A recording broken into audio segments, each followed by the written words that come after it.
बिस्मिल्लाहिर्रहमानिर्रहीम और अस्सलामुअलैकुम। 16 सितंबर और पाकिस्तान में पीर की शाम।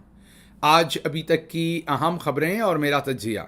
सबसे पहले याद दहानी, सोशल मीडिया फायरवॉल को नाकाम बनाने के लिए इस चैनल को सब्सक्राइब कीजिए अगर अभी तक नहीं किया। व्लॉग देखने के बाद इसे लाइक कीजिए, इस पर कमेंट कीजिए और बेल आइकन दबाइए। अब आते हैं आज की खबरों की तरफ। आज की जो सबसे पहली खबर रखेंगे आपके सामने या मौजूदा सूरत हाल, वो वही आइनी तरमीम थी जो 26वीं आइनी तरमीम की जानी थी और उसका इस वक्त डिबैकल हुआ है। उसमें इस वक्त एक फ्रस्ट्रेशन हुई है हुकूमत के लिए। एक मैं टेम्परेरी कहूँगा, एक टेम्परेरी शिकस्त हुई है क्योंकि परमानेंट तो नहीं, कोशिश ये करते रहेंगे। काजी साहब भी कोशिश कर रहे हैं, ये मौजूदा हुकूमत भी कोशिश कर रही है, लेकिन इस वक्त इनको एक हार हुई है और इनको वो तमाम अपने जो मज़मूम मकासद थे और मज़मूम तरामीम थी उन समेत सब कुछ वापस उठाना पड़ा है। मीन इस पूरे गंद का टोकरा जो है इन्हें अपने सर पर उठाकर वापस रुखसत होना पड़ा है। कौमी असम्बली और सेनेट का इजलास जो है वो गैर मुअय्यना मुद्दत के लिए मुलतवी करना पड़ा है। आज काबीना का इजलास ही नहीं हुआ, मतलब कि काबीना ने ही अप्रूवल नहीं दी पहले, क्योंकि इनको पता चल चुका था इनके नंबर्स पूरे नहीं हैं। भरपूर कोशिश की कौमी असम्बली में तो शायद मार धाड़ करके नंबर फिर भी कुछ कर लेना था। सेनेट में ज़्यादा बड़ा मसला था और नंबर्स उस तरीके से पूरे करना मुश्किल थे। इन तमाम हालात में बहरहाल फ़िलहाल आपके लिए एक भले टेम्परेरी लेकिन एक सुकून की बात यह है, आपके लिए एक ख़बर है राहत की। भले वो मैंने जैसे आपको कहा कि एक टेम्परेरी फेज़ है, उसके बाद ये फिर से हमला आवर होंगे कॉन्स्टिट्यूशन पर भी, अदालतों पर भी, क्योंकि हो ही नहीं सकता कि काजी फ़ायज़ ईसा साहब जैसा मतनाज़े और माजरत के साथ इखलाकी तौर पर नीच शख्स जब तक उस पोजीशन पर बैठा है तो वो उससे आप किसी किस्म की खैर की तवक्को करें। वो अपने इक़्तिदार के लिए रूह तो अपनी पहले ही बेच चुका है, वो पाकिस्तान को, सुप्रीम कोर्ट को, किसी भी चीज़ को बेचने को तैयार। आप लोगों को समझ आ रही होगी कि भले वो जो उनके ऊपर रेफरेंस था वो पाकिस्तान तहरीक इंसाफ ने नहीं बनाया था, वो इस्टेब्लिशमेंट ने ही बनाया था, और मैं ये नहीं कहता गलत बनाया था, सही बनाया था, लेकिन एक बात ज़रूर इस सारे में से तय हो गई कि उस रेफरेंस में जो रसीदें मांगी गई थी काजी फ़ायज़ ईसा से कि उन्होंने जो अपार्टमेंट लंदन में ले रखा था उनकी बेगम के नाम, और बेगम की जो शहरियत थी जो छुपाई हुई थी, जो बताई नहीं थी, उसके ऊपर उन्होंने कोई जवाब तो नहीं दिए थे। लेकिन आज समझ आती है कि एक शख्स जो अपनी एक्सटेंशन के लिए अपने पूरे इदारे को बेचना तो चलें और बात, उसे तबाह करने की हद तक तैयार हो, सुप्रीम कोर्ट ऑफ पाकिस्तान को ही तबाह करने को तैयार हो, इस्टेब्लिशमेंट के साथ मिलकर, पाकिस्तान के मिलिट्री जनरल्स के साथ मिलकर, उस शख्स की आप खुद सोचिए कि उसकी इखलाकी हालत जो है वो क्या होगी, उसकी जो जो रेमिफिकेशंस और वो शख्स पाकिस्तान के लिए ला सकता है वो क्या, उसे लामतनाही हैं, लामहदूद हैं उसकी डिज़ायर्स भी, और उसकी शैतानी से पाकिस्तान के ऊपर जो बुरे असरात पड़ने हैं वो आपकी सोच से अभी ज़्यादा हैं। इस अमेंडमेंट के अंदर कुछ नई चीज़ें भी सामने आई थी। बहरहाल अभी तो मैंने आपको बताया कि डिबैकल हो गया, इनके साथ कोलैप्स हो गए ये, और अभी फ़िलहाल तो उस अमेंडमेंट को पास नहीं करवा सकते थे। उस अमेंडमेंट के अंदर एक बारीक कार्रवाई ये भी की जा रही थी कि एक ऐसी अमेंडमेंट की जाए जिसके बाद जो किसी भी पॉलिटिकल पार्टी पर पाबंदी लगानी है वो आईनी अदालत के सुपुर्द कर दी जानी थी। मतलब काजी फ़ायज़ ईसा क्योंकि आईनी अदालत के चीफ जस्टिस होने थे, सुप्रीम कोर्ट से वो चीज़ छीन के आईनी अदालत के सुपुर्द करनी थी, ताकि पाकिस्तान तहरीक इंसाफ पर जब पाबंदी लगाएंगे उसको दहशतगर्द तंजीम करार देकर या इंतहा पसंद तंजीम करार देकर, जमात करार देकर, फिर काजी साहब के पास वो जाए और काजी साहब इंडोर्स कर दें और पाकिस्तान तहरीक इंसाफ की सियासत पर ये हतमी तौर पर पाबंदी लगा दें। ये था प्लान। एक और अमेंडमेंट थी जो बड़ी ख़तरनाक थी, वो थी कि इंटेलिजेंस एजेंसीज किसी वक्त भी किसी के घर भी उठ के किसी की माँ, बहन, बेटी को उठा लें, उसको उठा लें, बदतमीज़ी करें, मारें, उस बंदे को उठा के ले जाएं, महीनों अपने पास रखें, बाद में छोड़ दें, या कहें कि हाँ इसका अब मिलिट्री ट्रायल होगा, कोर्ट मार्शल होगा, मिलिट्री ट्रायल होगा, उन्हें कोई हाई कोर्ट पूछ नहीं सकती।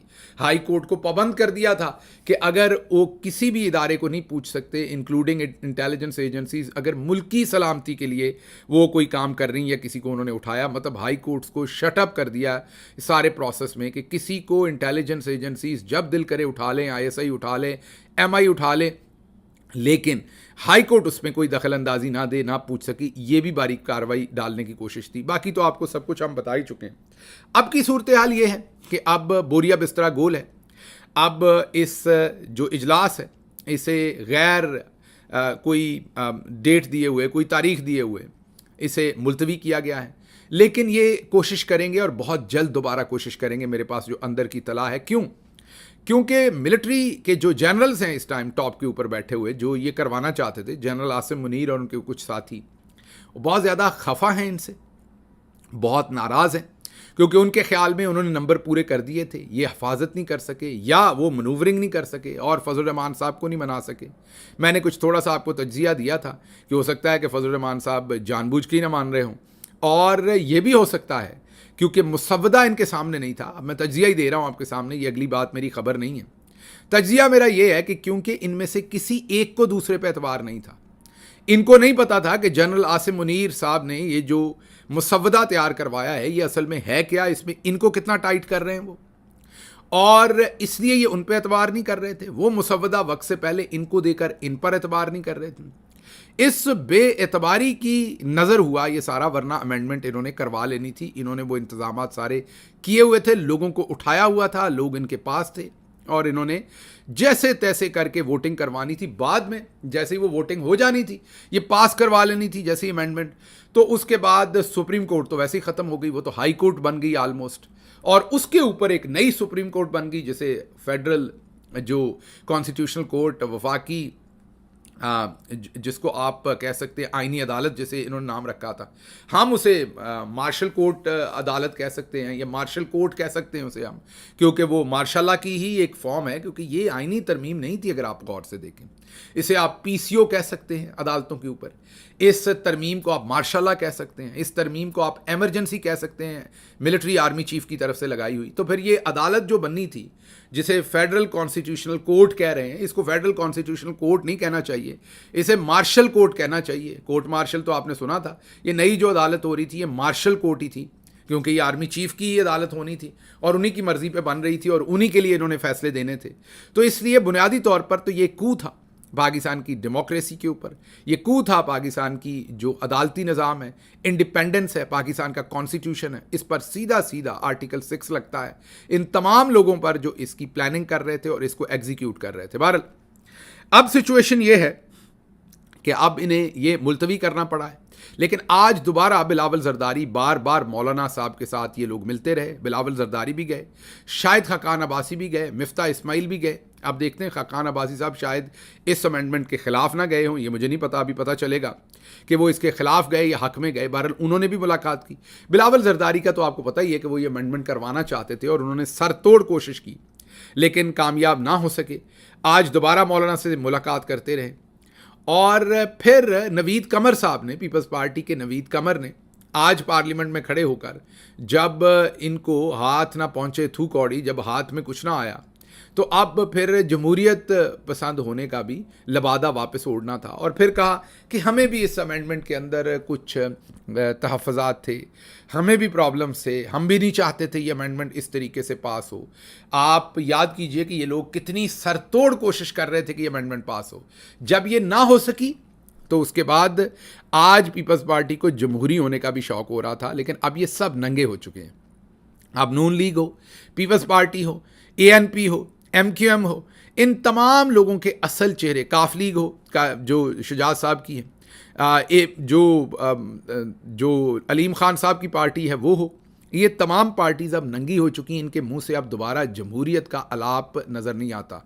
कल जब ये अमेंडमेंट करवाने की कोशिश कर रहे थे, जमहूरियत का कत्ल करने की कोशिश कर रहे थे, बल्कि इज्तमाई ज़्यादती कर रहे थे पाकिस्तान के कॉन्स्टिट्यूशन के साथ, ऐन उस वक्त बिलावल जरदारी ने अपने ट्विटर अकाउंट से डेमोक्रेसी के लिए, जमहूरियत के आलमी दिन के लिए एक वीडियो भी लॉन्च की थी और बुलंदोबाग दावे किए थे, बुलंदोबांग दावे किए थे कि किस तरीके से उनके नाना, उनकी वालदा ने जमहूरियत के लिए कुर्बानियाँ दी हैं और वो भी उसके ऊपर डिटरमिन्ड हैं कि कुर्बानी देंगे और जमहूरियत की प्रोटेक्शन करेंगे। एन उस दिन ये सब कुछ हो रहा था। ये भी जहन में रखिए कि पार्लियामेंट की बिल्डिंग के ऊपर चरागां किया गया था जी हाँ, लाइटिंग की गई थी जमहूरियत के आलमी दिन के हवाले से, और ऐन उस दिन जमहूरियत का शब खून किया जा रहा था उसी पार्लियामेंट के अंदर। बेशर्मी और ढिठाई की इंतहा है। बहरहाल हुकूमत को और एस्टेब्लिशमेंट को हजीमत उठाना पड़ी। आज फैसल वाडा, जो आपको पता है कि पाकिस्तान के मिलिट्री जनरल्स को रिप्रेजेंट करते हैं पार्लियामेंट में, वो आज जब पार्लियामेंट से निकले तो बहुत खफा थे, गुस्से में थे। हुकूमत को उन्होंने नालायक, नाहल करार दिया। उन्होंने कहा इनसे पूछें, बहुत गुस्से में गए। उन्होंने कहा कि इनके ज़ुम्मे एक काम लगाया था, इनसे ये भी नहीं हुआ। अब ये डेट ये दे रहे हैं, तो ये तो आप समझ रहे हैं कि जनरल्स इनसे बहुत शदीद नाराज़ हैं, क्योंकि वो अचीव नहीं कर सके जो वो करना चाहते थे।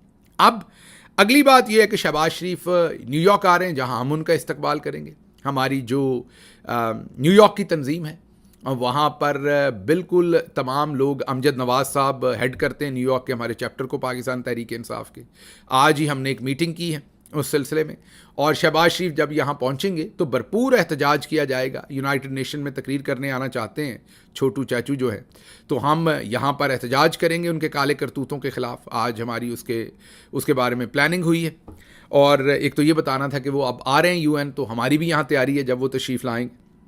अगली बात ये है कि अब ये कहा गया है कि जब तक शहबाज शरीफ वापस नहीं आते यूएन तक ये अमेंडमेंट नहीं लाई जाएगी। मैं इससे एग्री नहीं करता। ये नंबर पूरे करने की कोशिश करेंगे, और जैसे ही पूरे हो गए ये रातों रात भी इस अमेंडमेंट को करवा सकते हैं। इसलिए पाकिस्तान तहरीक इंसाफ हो, वकला हों, दूसरे तमाम लोग हों, 26 अक्टूबर तक, जब तक काजी साहब जैसी आलाइश जो है उससे निजात माजरत के साथ नहीं मिलती, आलाइश का मतलब मेरा अदालती आलाइश मैं कहूँगा, वैसे इंसान के तौर पर उन्हें यह नहीं कहूँगा, तो जो अदालती आलाइश है वो जब तक नहीं निकलती, और तब तक आप ये नहीं सोच सकते कि ये ख़तरा पूरा हो गया। बार बार एफर्ट होगी जब तक काजी बैठा हुआ है उसको बिठाने के लिए, पाकिस्तान के अदालती निज़ाम को तबाह करने के लिए। तो ये तो हो गई सूरत हाल कि ये डिफ़ीट हुई है, टेम्परेरी डिफ़ीट हुई है। मैं इसे बार बार आपके सामने रख रहा हूँ। ये दोबारा एफर्ट करेंगे। स्टैब्लिशमेंट इनसे नाराज़ है, जनरल्स जो हैं ये जनरल्स के साथ नाराज़ हैं कि हमें वक्त पर आपने नहीं दिया जो मसवदा था, देते तो हम ये करवा लेते। उन्हें इन पर एतबार नहीं था, इन्हें उन पर एतबार नहीं था, तो ये बेएतबारी में, क्योंकि चोर चोरी करते हुए एक दूसरे से बेएतबारी कर रहे थे, तो ये सारे मारे गए। बहरहाल फ़िलहाल एक चैन की खबर है। अगली खबर ये है कि पाकिस्तान तहरीक इंसाफ के एक MNA जिनको इन्होंने अगवा किया हुआ था, ब्रिगेडियर घुम्मन, वो अब रिपोर्टेडली वापस आ चुके हैं। अदील राजा ने ट्वीट किया है और भी सहाफ़ियों ने उसके ऊपर ट्वीट किया है कि ब्रिगेडियर घुम्मन जो हैं वो वापस आ चुके हैं।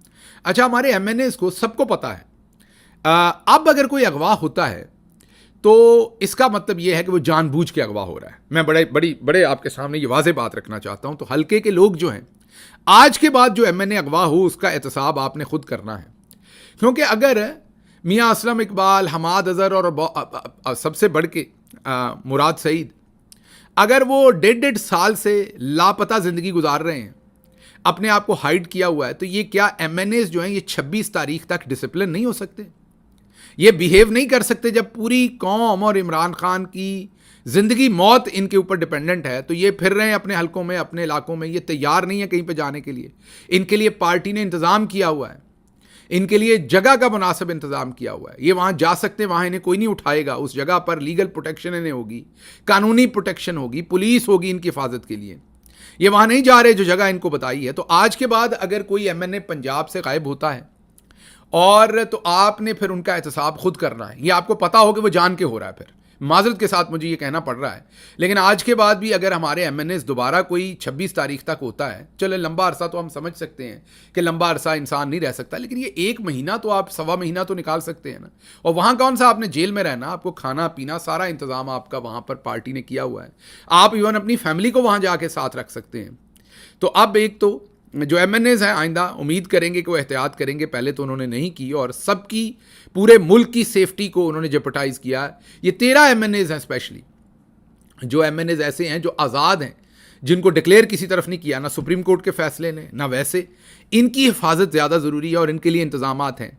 बहरहाल घुम्मन साहब जो हैं वो वापस तशरीफ़ लाए हैं, और ये मीडिया रिपोर्ट कर रहा है। अभी और MNAs इनके पास हैं, देखते हैं उनको कब छोड़ा जाता है। अब एक तो इसका अंजाम ये होगा कि ये कोई और पैंथरा सोचेंगे और ये चीज़ नहीं होगी, जैसे एक अल्लाह का प्लान होता है, एक इंसान का प्लान होता है, ये फेल हो जाएंगे। दूसरा ये कि चंद दिन के बाद ये दोबारा एफर्ट करेंगे। तो मीनवाइल पार्टी भी कोशिश करेगी इन एमएनएस को सिक्योर करने की। सबसे बढ़कर जिम्मेदारी इन एमएनएस के ऊपर है कि इन्होंने अपने आप को खुद सिक्योर करना। पार्टी ये भी देखेगी कि कौन मुल्क से बाहर था, क्यों एन उस वक्त मुल्क आया वो एमएनए, क्या वजह थी, क्यों मुल्क के बाहर नहीं रहे वो। तो ये तमाम चीज़ें जो हैं ये जाहिर है अवाम के सामने भी वक्त के साथ आएंगी। दूसरी तरफ अगली खबर की तरफ चलते हैं। अब वकला ने भी अंगड़ाई ली है। सबसे पहला तो जो डेवलपमेंट हुई, मुनीर मलिक हम आपको बता चुके हैं, उन्होंने सबसे पहले आवाज़ बुलंद की, ये क्रेडिट मुनीर मलिक को जाता है। उसके बाद अब जो बलूचिस्तान बार कौंसिल है, जहाँ से काजी साहब इमर्ज हुए थे, वो ज़ाहिर है बलूचिस्तान से उनका ताल्लुक है, और बलूचिस्तान बार कौंसिल ने आज एक अलामिया जारी किया है जिसमें उन्होंने बदतरीन चीफ जस्टिस डिक्लेयर किया काजी फायज़ ईसा को पाकिस्तान का। अब पहले हम ये बताते थे, अब जहाँ से वो आए हैं वो बार बता रही है आपको, कहते हैं कि ये बदतरीन चीफ जस्टिस है पाकिस्तान की तारीख का, जो अपने इदारे को तबाह करने पर दरपर है, और शदीद मजम्मत की और इनके खिलाफ एक तहरीक चलाने का ऐलान किया है। जो लाहौर हाई कोर्ट है उसके अंदर एक सेमिनार होने जा रहा है 19 तारीख को, गालिबन एक वकला का कन्वेंशन होने जा रहा है, वो भी इसी चीज़ को एड्रेस कर रहा है, वो भी काजी साहब की मजम्मत कर रहा है। कराची बार ने जो है और सिंध बार ने, उसने भी, पाकिस्तान बार कौंसिल ने भी, अब तमाम बार्स जो हैं वो मजम्मती अलामिये जारी कर रहे हैं। अब मसला क्या है? मसला ये है कि जो आम वकील है, जो आम छोटा वकील है, दरमियाना वकील है, वो सारे तो इस काम को पसंद नहीं करते और एहतजाज के लिए तैयार हैं। जो वकला की ये बार काउंसिल्स हैं, सारी नहीं लेकिन ज़्यादातर, इनके जो ज़्यादातर ओहदेदार हैं वो माजरत के साथ बिक चुके हैं। किसी ने प्लॉट ले लिए हैं, किसी ने कुछ और ले लिया है, तो वो इस टाइम इस्टेब्लिशमेंट और मौजूदा जो हुकूमत है, आज़म नज़ीर, तारड़, एहसन बून, इनके हाथों अपने ज़मीर गिरवी रख चुके हैं, तो वो आवाज़ नहीं उठाना चाहते। ऐसे ही जो बड़े बड़े लीडरान हैं वकला, वो वकला पॉलिटिक्स की नज़र हुए हैं और वो भी नहीं बोलना चाहते। इस वजह से ये सब कुछ पहले भी जेपटाइज हुआ, आगे भी होने की तवक्को है। इसलिए जो आम वकील है उसे आवाज़ उठानी पड़ेगी, उसे निकलना पड़ेगा। वो निकलेगा, आवाज़ उठाएगा, तो मामला जो है वो किसी तरफ लगेगा। बहरहाल अब ये मामला उतना आसान, मैं ये नहीं कह रहा कि अभी ये अमेंडमेंट नहीं हो सकती, मैं बार बार आपको कह रहा हूं कि आप अपने गार्ड्स को लोअर नहीं कर सकते, अभी भी ये एफर्ट करेंगे, लेकिन अब मामला थोड़ा मुश्किल होगा, क्योंकि मामला पार्लियामेंट से निकल के ये मुसव्वदा, ये भयानक शक्ल, किस तरह का शब खून पाकिस्तान के जनरल्स पाकिस्तान की इसके ऊपर मारने की कोशिश कर रहे थे, पाकिस्तान की जमहूरियत पर, पाकिस्तान के कानून पर, जनरल आसिम मुनीर और उनके साथी क्या करने जा रहे थे, वो अब पूरी आवाम को, वकला को नज़र आ गया। तो अब एक रिजेंटमेंट होगी और पाकिस्तान तहरीक इंसाफ जाहिर है इसको अदालती फोरम्स पर भी चैलेंज करेगी। हम एक्सपेक्ट करेंगे कि सिविल सोसाइटी भी करे, सुप्रीम कोर्ट में भी करे, बार काउंसिल्स ने ऑलरेडी फाइल कर दी है मेरा ख्याल पिटीशन सुप्रीम कोर्ट में। ये मैं एक्सपेक्ट करूंगा कि आम शहरी, civil society, bar councils, NGOs, वो तमाम पिटीशंस करें और फुल कोर्ट का तकाजा करें सुप्रीम कोर्ट का, और इस काम को होने से पहले रोका जाए। इस पर जाहिर है डिबेट भी हो रही है। इसकी एक दूसरा प्रिटेक्स्ट ये है कि अगर सुप्रीम कोर्ट में जाया जाए तो जाहिर है काजी साहब के सामने ही वो चीज़ सबसे पहले आनी, इतराज़ लगा के वापस कर देंगे, जजेस की उस कमेटी तक ही नहीं जाने देंगे इस एप्लीकेशन को, तो वो वाले भी सारे अवामल हैं। लेकिन बहरहाल गौर हो रहा है इन तमाम चीज़ों के ऊपर। अब आपको चलते चलते एक सुनवा देते हैं आपको एक और ख़बर, और वो ये है कि जो अख्तर मेंगल हैं, उन्होंने अब ये कहा है कि ये जो अमेंडमेंट है ये छुपाई जा रही थी, इसमें गलाजत थी, इसीलिए छुपाई जा रही थी। हम बार बार कह रहे थे कि इसे दिखाएं, अगर ये इसको दिखा देते तो लोग पहले ही रिजेक्ट कर देते। मैं खुश हूं कि मैंने रिज़ाइन कर दिया है, और मैं बहुत खुश हूं कि ये अमेंडमेंट अब आवाम के सामने आ गई और आवाम को पता चल गया कि ये क्या करने जा रहे थे। उन्होंने भी इंटेलिजेंस एजेंसीज़ को वो जो हक दिया जा रहा था कि जिसको जहां से मर्जी गायब कर दो, कोई अदालत नहीं पूछ सकती, उसी पर तनकीद की है। उसके अलावा मैंने आपको ये बता दिया कि Peoples Party good cop bad cop बनने की कोशिश कर रही है। पाकिस्तान तहरीक इंसाफ 21 सितंबर को लाहौर में जलसा करने जा रही, हाई कोर्ट में अपील कर ली है, दरख्वास्त दे दी है इजाज़त के लिए, और ख़बरें भी आपके सामने रखेंगे सुबह के व्लॉग में। मुझे यहाँ से इजाज़त दीजिए। अल्लाह आपका हामी और नासिर हो। पाकिस्तान जिंदाबाद।